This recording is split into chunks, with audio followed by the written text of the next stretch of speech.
Esta é a história de um livro singular e apavorante. Temos bestas, o diabo em ação. Suas visões inspiraram e amedrontaram durante 2000 anos. Muitos veem nas páginas do Apocalipse uma série fantástica de previsões. O aquecimento global, o desastre nuclear de Chernobyl, a guerra no Oriente Médio. Não há no mundo campo de batalha mais perfeito do que este. E alguns acreditam que o livro é um guia para um dos maiores enigmas de todos, a data do fim do mundo.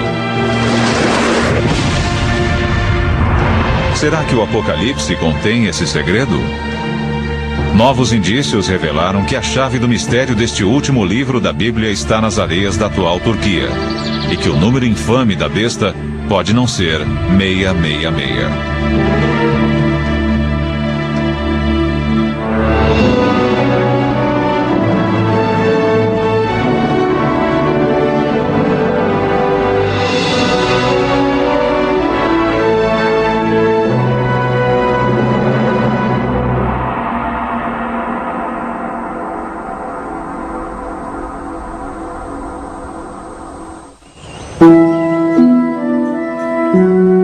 Para entender o Apocalipse, precisamos saber quem o escreveu e onde. Aproximadamente 60 anos após a morte de Jesus, uma coleção de pergaminhos foi entregue à pequena comunidade cristã em Éfeso, na Ásia Menor, atual Turquia.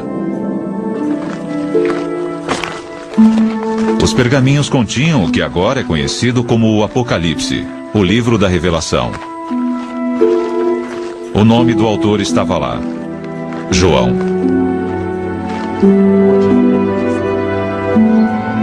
Segundo a tradição, foi o discípulo João, pescador e filho de Zebedeu, autor do Evangelho de João, quem cuidou de Maria, mãe de Jesus, após a crucificação de seu filho.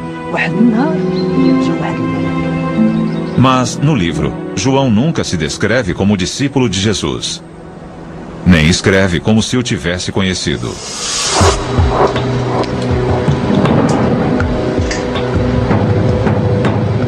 Agora, novos métodos científicos podem ajudar a solucionar a questão sobre quem foi o verdadeiro autor. Sir Anthony Kenny é um perito de destaque em estilometria, que analisa as técnicas da escrita.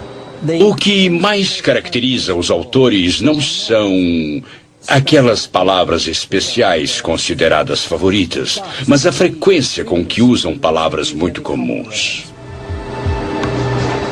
Duas dessas palavras comuns examinadas por Sir Anthony foram de, um termo similar a mas, e kai, que significa e. O termo e é 2 vezes mais frequente no Apocalipse, assim como em qualquer outro livro do Novo Testamento. Enquanto o Evangelho de João não o aprecia muito, sendo usado menos que a média. Por outro lado, o termo grego de, que é muito frequente em qualquer outro texto grego que já conheci, ocorre apenas 7 vezes em todo o livro da Revelação. Sir Anthony fez 99 testes similares aos do Apocalipse no Evangelho de João.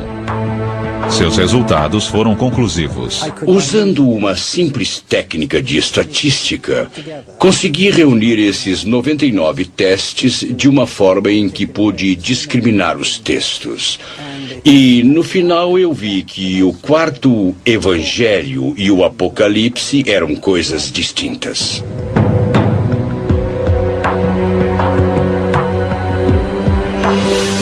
É extremamente improvável que os 2 livros tenham sido escritos pelo mesmo autor.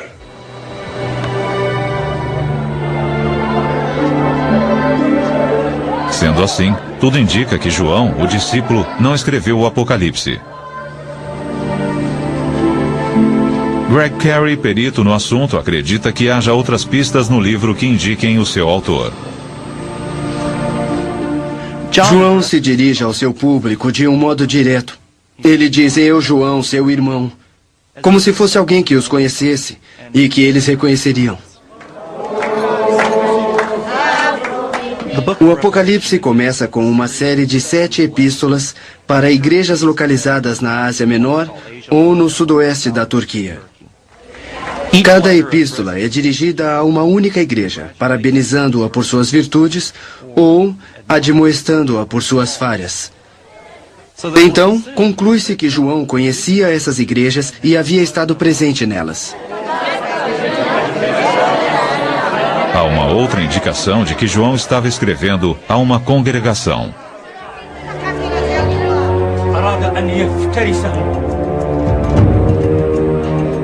O Apocalipse de João, que significa revelação, descreve as visões distintas de anjos e monstros. A epístola, que deve ter sido ditada a um escriba, não é uma correspondência de rotina enviada a uma igreja cristã. João tem algo importante a dizer e usa a imaginação de sua plateia para ajudar a expor suas ideias. É importante lembrar que o Apocalipse foi escrito para ser ouvido. João abençoa os que ouvem as palavras da profecia, assim como aquele que a lê presumivelmente em voz alta para uma plateia. Havia uma necessidade aparente de que o Apocalipse fosse escrito para os ouvidos e não para os olhos. A maioria das antigas comunidades cristãs tinha algumas pessoas alfabetizadas e elas provavelmente eram líderes daquela comunidade, mas a maioria era analfabeta e isso refletia a sociedade em geral. É quase certo que João fosse um homem de autoridade na igreja, escrevendo para os seus rebanhos na Ásia Menor. Mas isso ergue uma questão fundamental. O dragão de 7 cabeças e os 4 cavaleiros apavorantes são imagens incomuns, mesmo para os padrões do século I. O que fez João recorrer a imagens tão medonhas para transmitir sua mensagem? Para entender o verdadeiro significado do livro, precisamos voltar às suas raízes. Segundo a Bíblia, João escreveu o Apocalipse na ilha de Patmos, perto da costa turca, naquela época sob o controle do Império Romano. João diz aos fiéis que está na ilha por causa da palavra de Deus e o testemunho de fé em Jesus. Sempre que o Apocalipse menciona o testemunho de Jesus, ele o liga a sofrimento. Na verdade, a palavra grega martus para testemunha se transformou no nosso termo mártir e assume esse sentido primeiramente no livro da Revelação.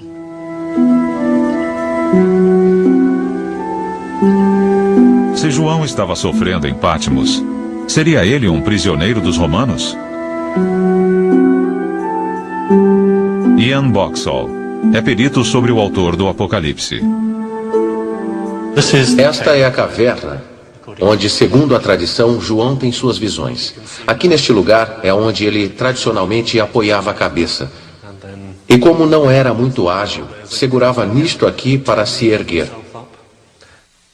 João, segundo todas as tradições, está aqui como exilado. Elas diferem precisamente quanto ao porquê de ele estar aqui, sobre quem o exilou, mas todas elas concordam que ele estava aqui em virtude de sua crença cristã. Embora não haja nenhum indício arqueológico de uma prisão romana, a localização da ilha sugere que servia a um propósito militar. Patmos pode ter sido uma de uma série de ilhas-fortalezas que defendiam um importante porto marítimo de Mileto, a 65 quilômetros dali no continente. Era um lugar ideal para confinar exilados. Mas, se João estava no exílio, parece estranho que ele tivesse liberdade para encontrar uma caverna, ter visões, anotá-las e depois enviar os documentos às suas igrejas no continente. Essa talvez fosse a forma de Roma exilar os encrenqueiros. Quando as autoridades romanas mandavam alguém para o exílio, a pessoa tinha uma certa liberdade. Ela não ficava numa prisão, somente não lhe era permitido aparecer em certas regiões, ou então era obrigada a restringir seus movimentos a apenas uma ilha. Mas ela podia manter a correspondência através de intermediários que navegavam entre a ilha e o continente, de modo que João deve ter podido manter contato com as igrejas às quais se dirigia. Há muita raiva no Apocalipse. e um desejo de que a justiça seja feita. E isso sempre foi visto como um resultado direto da perseguição romana aos cristãos.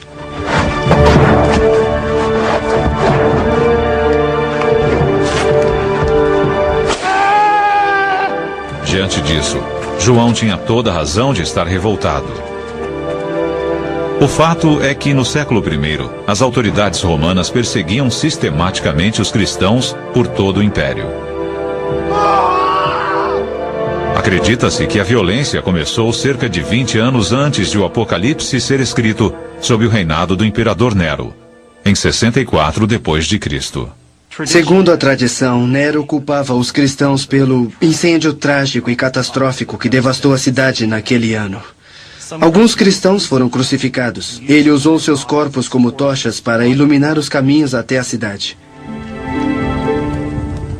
Foi uma experiência tão devastadora que as lembranças de Nero marcaram as primeiras comunidades cristãs. A maioria dos acadêmicos concorda que Nero realmente perseguiu os cristãos. Mas o Apocalipse provavelmente não foi escrito sob Nero. Foi datado por volta de 90 d.C., no reinado do imperador Domiciano. Indícios no próprio livro parecem indicar que Domiciano era bem menos brutal que Nero. Se o Apocalipse tivesse sido motivado pela perseguição à comunidade de João, era de se esperar que ele citasse uma série de mártires pelo nome. Na verdade, o livro da Revelação menciona apenas um. O livro é obcecado por aqueles que morreram em virtude de seu testemunho a Jesus, e seu número chega a milhares. Mas ele apenas menciona um, chamado Antipas, que morreu por causa do seu testemunho de fé.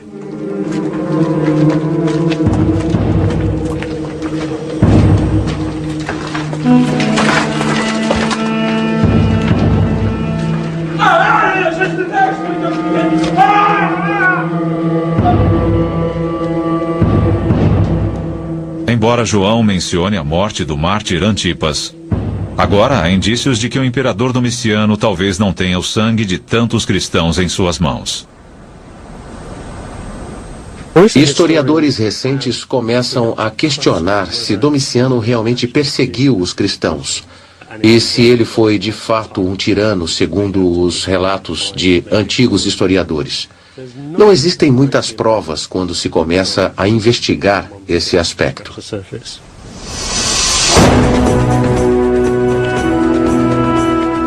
Se os cristãos não estavam sendo perseguidos, é difícil imaginar como o Apocalipse exerceu qualquer impacto sobre seu público. João deve ter tido outro alvo.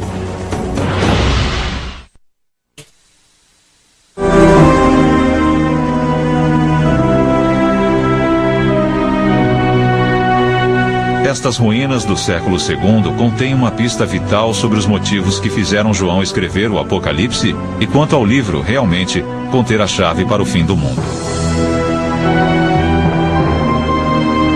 A antiga cidade de Pérgamo situa-se 320 quilômetros ao norte de Éfeso, na atual Turquia, e foi um importante centro político e religioso na província romana da Ásia Menor. Também abrigava uma das novas comunidades cristãs que primeiro recebeu o livro da Revelação. Mas Dan Showalter, perito em arqueologia bíblica, acredita que os templos pagãos de Pérgamo oferecem melhores indícios sobre o que afligia João. Os restos parcialmente reconstruídos nos dão uma boa ideia de como a edificação devia ser impressionante.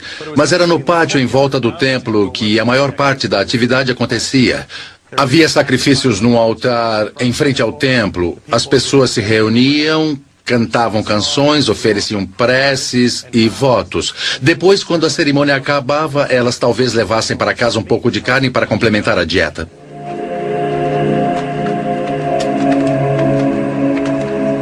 João estava familiarizado com a veneração pagã, mas essa prática religiosa crescia em popularidade e estava em conflito direto com o cristianismo.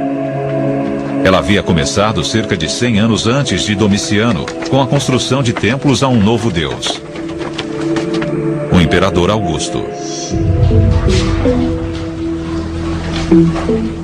Deve ter havido sacrifícios no templo imperial, onde as pessoas da cidade se reuniam e participavam honrando a presença e o poder de Roma e o imperador como indivíduo.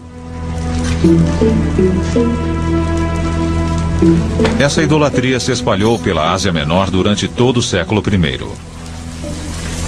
Todas as cidades do Império Romano tinham muitos templos, mas eram construídos para se adorar e agradecer a uma pessoa viva, um deus imperial.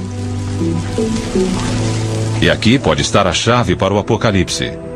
Para João, esse culto ao imperador era uma terrível blasfêmia. João teria resistido ao culto imperial porque contrariava a crença em Jesus, algo que ele tinha muito interesse em promover.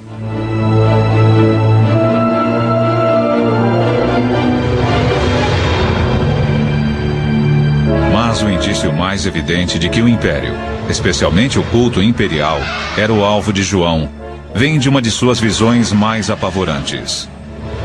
Uma besta terrível que declara guerra ao povo de Deus.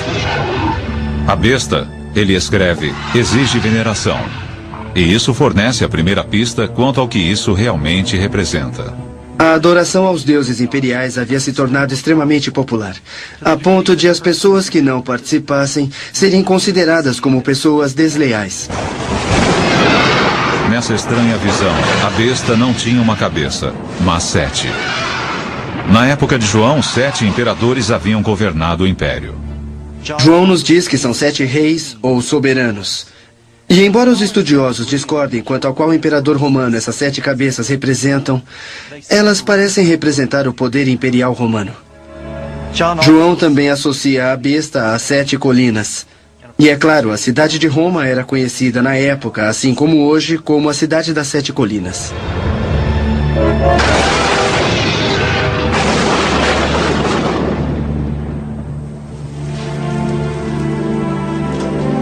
Para muitos acadêmicos, essas referências ambíguas, mas repetidas à besta, mostram que o alvo de João não é a perseguição romana, mas o paganismo do culto imperial. Porém, a história toda não acaba aí. O público de João, como cristãos fiéis, teria compartilhado de suas visões e, portanto, não haveria necessidade de escrever a tal carta. Porém, uma olhada mais detalhada no texto do Apocalipse revela por que João achou que seria tão importante difundir sua mensagem. Parece que ele ficou alarmado com o comportamento de alguns membros de seu rebanho. Uma dessas igrejas se encontrava em outra parte do Império Romano. Ao sul de Pérgamo ficava a antiga cidade de Éfeso.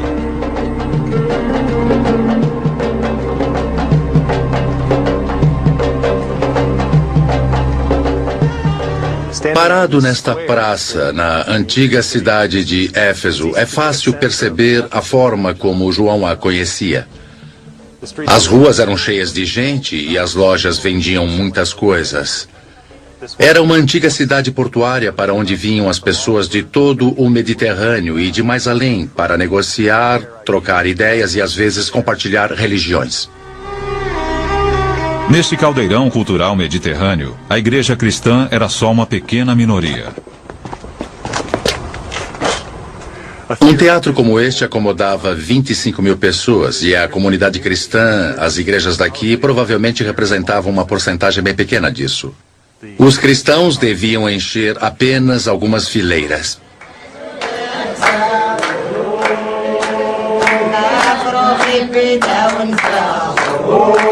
A pressão sobre essas comunidades era grande, especialmente num próspero centro pagão como Éfeso. Pressão que poderia enfraquecer a fé de uma igreja ameaçada. Seus vizinhos estavam continuamente celebrando os vários deuses que eram populares na região, assim como os deuses imperiais de Roma e às vezes até o próprio imperador. Havia símbolos das várias divindades por todo o lado. Parece que uma das questões principais para alguém como João não é o fato de estarem sendo perseguidos, mas o fato de terem se tornado tranquilos demais. Eles se acomodaram, encontraram seu lugar na sociedade. E ele quer sacudi-los um pouco. Se João escrevia para aqueles cristãos que haviam começado a venerar os imperadores de Roma, isso ajudaria a explicar por que o último livro da Bíblia foi escrito. As visões pouco tinham a ver com profecias sobre o futuro, sendo isso, sim, uma crítica aos que haviam aderido ao culto imperial. Mas uma coisa ficou sem resposta. As imagens apocalípticas vívidas que povoaram a imaginação de milhões de cristãos durante séculos.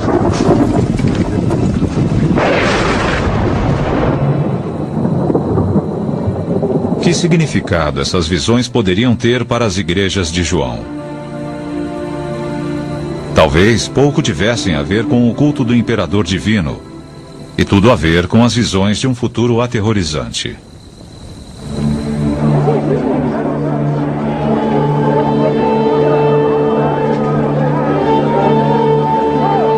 Para aqueles que viveram há mais de 2000 anos, suas visões dos 4 cavaleiros do Armagedon e da besta podem ter tido significados completamente diferentes em relação a hoje em dia. Alguns as veem agora como sinais do fim do mundo, mas isso não é necessariamente o que João quis dizer. A palavra apocalíptico tinha uma ênfase diferente na época. Muitas pessoas, ao ouvirem o termo apocalíptico, pensam sobre o fim do mundo. Mas isso é apenas parte dessa grande tradição. Na verdade, houve outros apocalipses ou revelações escritas nos 200 anos anteriores. A característica fundamental da literatura apocalíptica é que ela alega revelar diretamente o desejo de Deus. É uma mensagem a qual nenhum mortal comum teria acesso. Não passam de histórias. Um ser humano visionário tem essa experiência reveladora, dramática, e pede ajuda a um ser celestial para que possa explicar o que ele está vendo e sentindo. Então, o Apocalipse se revela como histórias que descrevem essas experiências. O Apocalipse promete aos seus leitores uma fuga da dura realidade da vida cotidiana. Para os cristãos do século I, os escritos de João oferecem um mundo onde a fé triunfa. Eles prometem aos seguidores um mundo de Deus, seja no reino celestial ou no futuro próximo. E é um mundo no qual os fiéis serão recompensados pela sua fé, a justiça prevalecerá e a maldade será julgada. João estava em boa companhia. Alguns estudiosos acreditam que o próprio Jesus foi profundamente influenciado pela literatura apocalíptica. Uma das orações mais famosas do mundo parece compartilhar os mesmos temas do livro da Revelação. Quando os discípulos de Jesus lhe pedem para ensiná-los a rezar, então Jesus ensina a eles o Pai Nosso. E essa oração pode ser lida de forma apocalíptica. Venha a nós o vosso reino, assim na terra como no céu. E isso implica que o reino de Deus ainda não veio para a terra, que a vontade de Deus não está sendo cumprida na terra. É como o livro da Revelação, onde Deus e Cristo são exaltados no céu. E o Pai Nosso pode até incluir sua própria besta. Com a chegada do reino de Deus, os poderes do mal farão tudo para combatê-lo. Então, temos as bestas, temos a ação do demônio e talvez este seja o significado do final do Pai Nosso. Não nos deixeis cair em tentação, mas livrai-nos de todo o mal. Provavelmente livrai-nos do mal maior, do poder de Satã. Se Jesus usou imagens apocalípticas, por que não o seu discípulo João?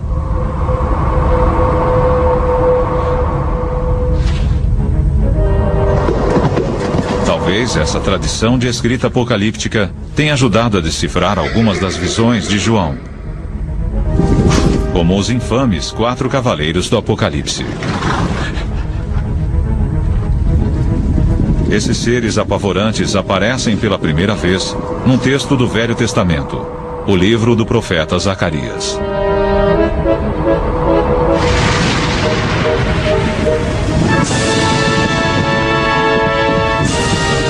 Mas João não apenas copiou essas imagens. Seu talento foi atualizá-las para o século I. Em Zacarias, cada cavalo está ligado a uma determinada cor. João aproveita essa ideia, mas lhe dá uma nova conotação. Seu público, no século I, provavelmente teria entendido o significado das cores. Ian Boxall acha que pode desvendar o código de João. João parece tornar o significado das cores mais explícito. Temos um cavalo vermelho.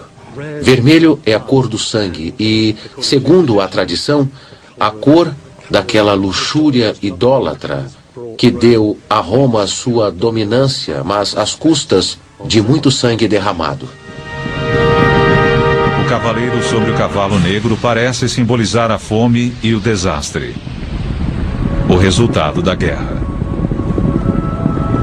Há também um cavalo pálido, meio esverdeado, a cor repulsiva da própria morte. Mas um cavaleiro descrito por João, que monta o cavalo branco, tem um arco na mão. Esta sugestão de vingança está na mente de João.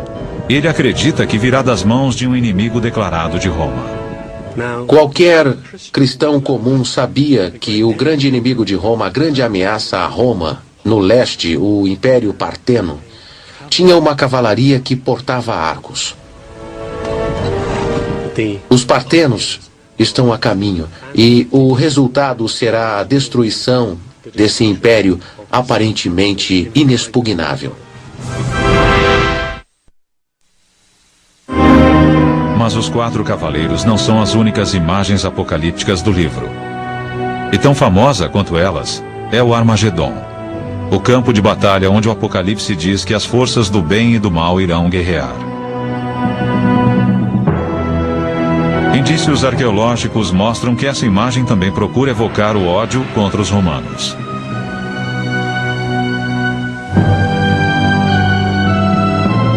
Esta é Megido, no Vale Jezreel, atual Israel. Os arqueólogos acreditam que seu nome contém uma pista sobre o local do Armagedon. Em hebraico, Megido era na verdade Har Megido, a montanha de Megido. Daí temos Har Megido, Har Magedon e Armagedon.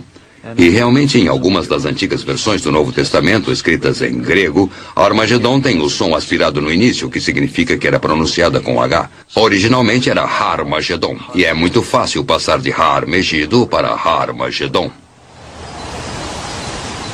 Este local tranquilo parece improvável para João escolher como o lugar da batalha do fim do mundo. Mas, na verdade, é inteiramente adequado. O Vale de Jezreel era o local mais sangrento da Palestina que João conhecia.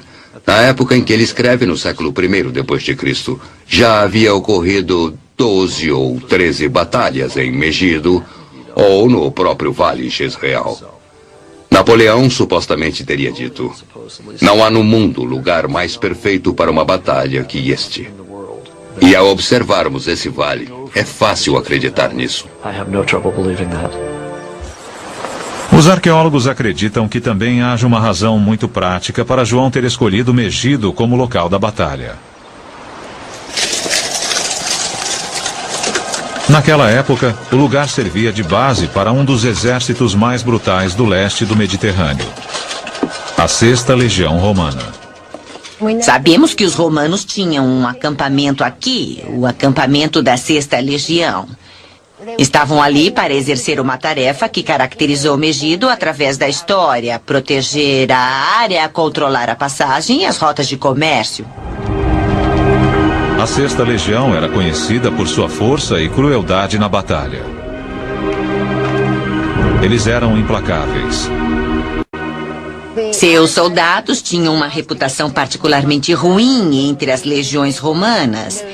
Eram famosos por sua brutalidade e usavam todos os meios conhecidos empregados pelos romanos para subjugar os cidadãos, crucificá-los, esfolá-los vivos. Eles crucificavam as pessoas ao longo de todo o litoral até Jerusalém. Não havia melhor local para haver uma batalha entre as forças do bem e do mal que na base de um exército cuja reputação causava medo por todo o império. Qualquer um naquela época sabia que os legionários estavam acampados aqui. Eram as forças das trevas atuando em Megido.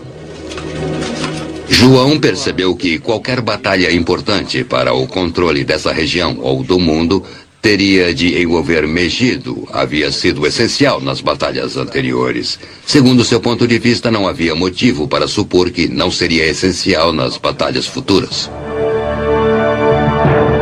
Se o objetivo de João no Apocalipse não é prever o fim do mundo, mas atacar o Império Romano usando eventos contemporâneos, uma antiga tradição apocalíptica, talvez possamos ver, de modo diferente, a profecia mais famosa de todas.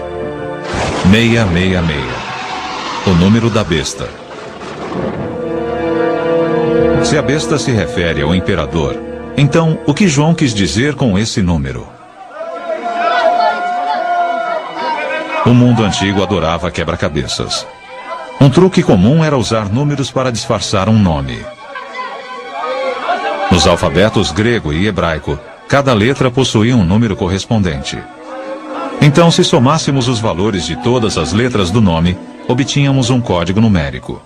Aqui temos um bom exemplo. Ana, escrito em letras maiúsculas gregas que equivalem às nossas. O número A, alfa, é 1. E o número N é 50, então, um pouco de aritmética simples. E temos 102, que é o número do nome Ana. Existem grafites antigos que sugerem que essa brincadeira tinha um propósito basicamente frívolo. Há um exemplo bem interessante achado numa parede de Pompeia, que dizia: amo a garota cujo número é 545. Ela sabia que seu número era 545. Outros talvez precisassem fazer alguns cálculos para descobrir quem era ela. Mas para João essa brincadeira é séria.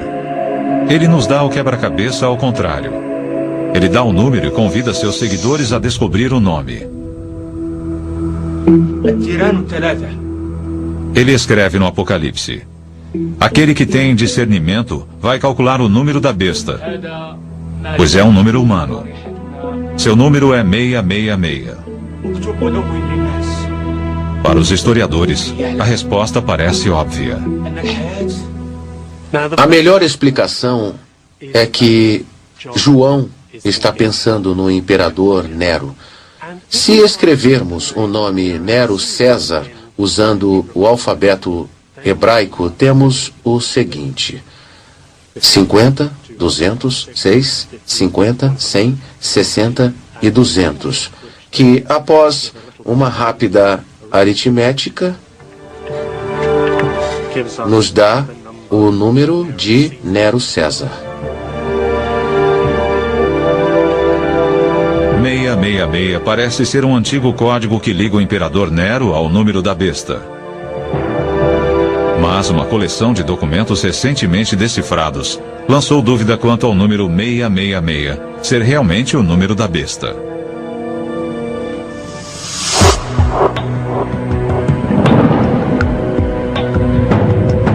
Há 100 anos, um grupo de arqueólogos britânicos que escavava na antiga cidade egípcia de Oxirhynchos fez uma descoberta fascinante.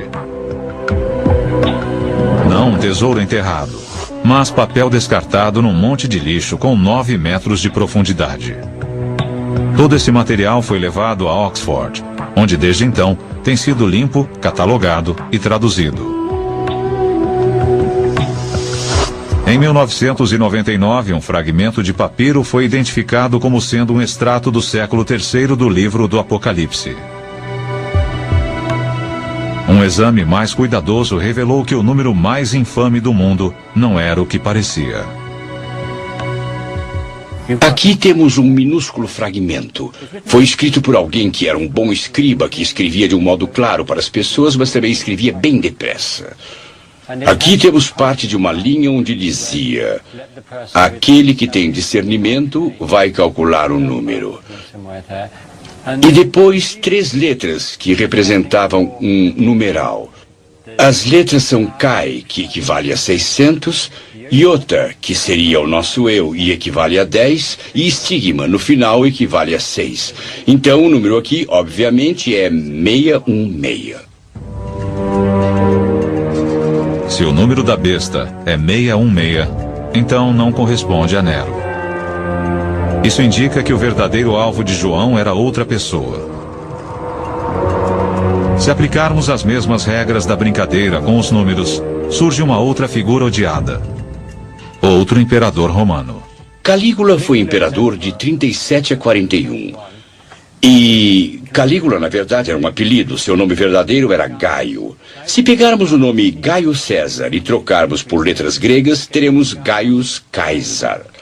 Se dermos um valor numérico a cada uma das letras do nome, teremos 284 para Gaius e para Caesar 332. Isso nos dá 616.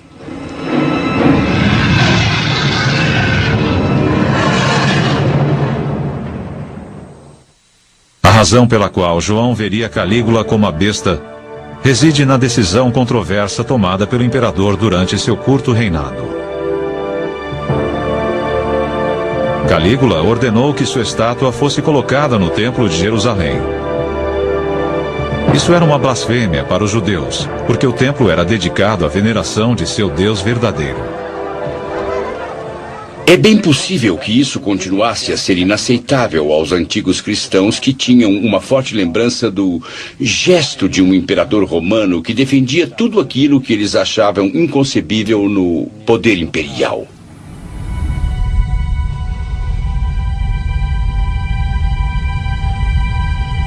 Se o Apocalipse não é uma profecia sobre o fim do mundo, mas um ataque contra Roma, onde ficam as visões de João? Poucos estudiosos negam que ele tivesse visões. Na verdade, as experiências visionárias são tão comuns em outros credos que, no caso de João, elas podem ter servido para inspirar seu rebanho. A visão de João se encaixava dentro da tradição cristã, mas parece ter várias características equivalentes às dos xamãs de outras culturas. Um xamã é alguém que pode entrar em transe controlado, que é capaz de se deslocar a outros mundos, outros reinos, para receber uma mensagem e depois retornar e transmitir essa mensagem ou curar alguém. E João, assim como os xamãs de muitas culturas, tem uma mensagem que ele comunica aos outros. Não é uma coisa só para ele, é uma mensagem para a comunidade. Ele está ali para curar sua comunidade, para apoiá-la, encorajá-la e, às vezes, corrigi-la.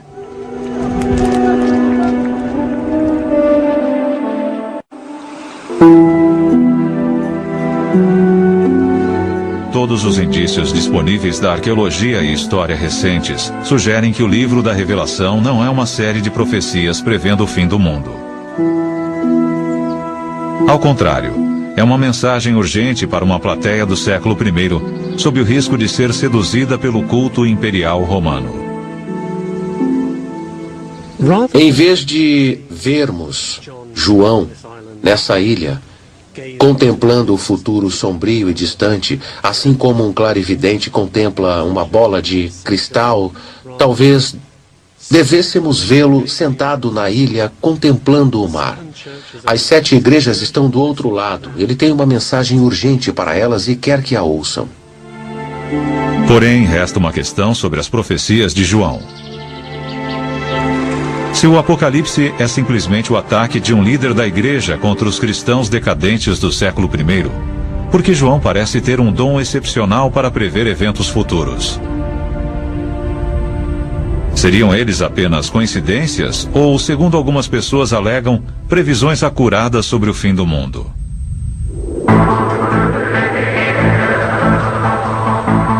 Sua lista de previsões é impressionante. O Apocalipse fala sobre dramáticas mudanças climáticas, a evaporação dos mares, o calor insuportável. Nos últimos anos, os cientistas têm nos alertado com uma urgência crescente sobre o aquecimento global, o efeito estufa e a possibilidade de aumento nos níveis de câncer de pele e os efeitos do aquecimento global sobre os sistemas hídricos do mundo. Outra previsão fala sobre o esgotamento do rio Eufrates para dar passagem aos exércitos do Reino do Leste, composto de 200 milhões de soldados. Nos últimos anos, houve uma série de propostas para construir represas no rio Eufrates. Uma delas se chama Ataturk.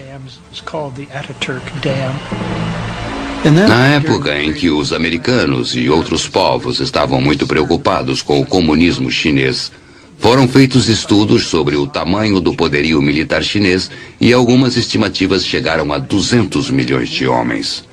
Isso foi considerado como outro exemplo de uma profecia extraordinariamente precisa que se cumpria. Talvez a mais apavorante de todas seja a que fala de uma grande estrela chamada Absinto, que cai do céu sobre os rios, deixando-os amargos e matando muitas pessoas. Em Chernobyl, na Ucrânia, em 1986, houve um desastre nuclear considerado o pior da história mundial. A usina derreteu, uma onda de radioatividade se espalhou sobre a área e os moradores locais morreram ou foram gravemente afetados. Na Ucrânia, a palavra Chernobyl significa absinto. Para muitas pessoas, isso evidencia o dom de João de fazer profecias precisas. Se você acredita que as profecias sejam de fato enviadas por Deus e que elas descrevem eventos futuros, se pudermos interpretá-las corretamente, então todos os eventos que acontecem no mundo assumem um significado espiritual particular. Mas para alguns estudiosos, os indícios da história contradizem a ideia de que João tivesse um dom para a profecia. Durante mais de 2000 anos, o Apocalipse tem sido usado para estabelecer uma época para o que alguns veem como a profecia máxima de João, a data do fim do mundo. Isso ainda não ficou claro. Através dos séculos, houve exemplos quase intermináveis de pessoas que achavam que podiam identificar a data precisa em que o fim chegaria.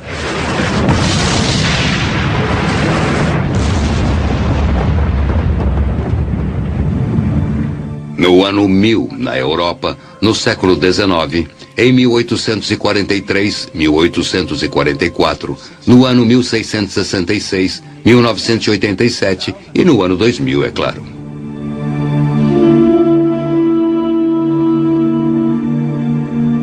Muitos estudiosos acreditam que as profecias de João não visavam o leitor do século XXI, mas a igreja do século I. Ele diz àquela audiência que o que ele está narrando são coisas que vão acontecer em breve.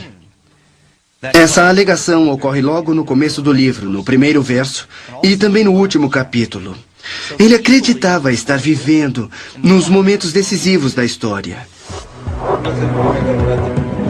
João ficaria surpreso se soubesse que estamos discutindo seu livro agora.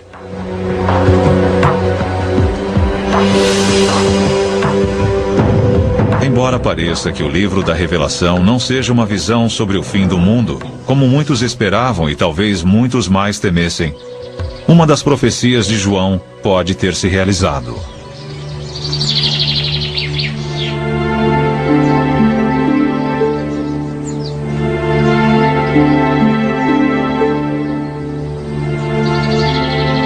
Nas ruínas de Éfeso foram descobertas estátuas destruídas, estátuas do imperador Augusto e sua esposa Lívia. Elas foram vandalizadas. O deus imperial pagão foi marcado com o sinal da cruz. Uma das previsões de João havia definitivamente se realizado. Um acontecimento que mudou o mundo para sempre.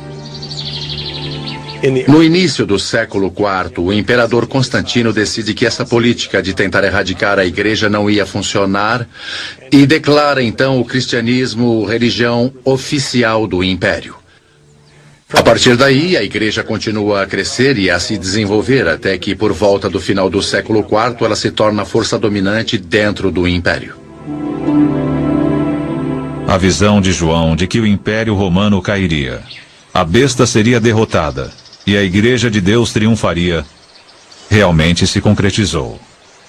A visão fornecida pelo autor do Apocalipse sobre a queda de Roma, a destruição de todas as edificações gloriosas das quais ainda restam indícios atualmente, é, de certa forma, a consumação do que João esperava que acontecesse.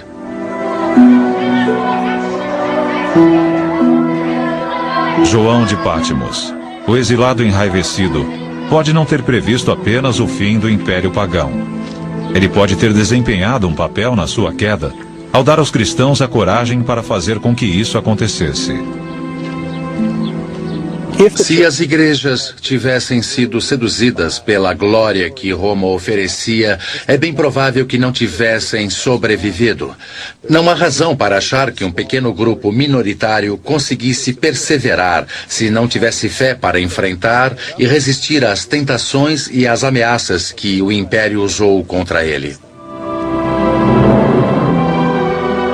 Embora muitos continuem a obter esperança e inspiração através de suas palavras, talvez o verdadeiro significado do Apocalipse seja encontrado no passado e não no futuro. Versão brasileira, DPN Santos.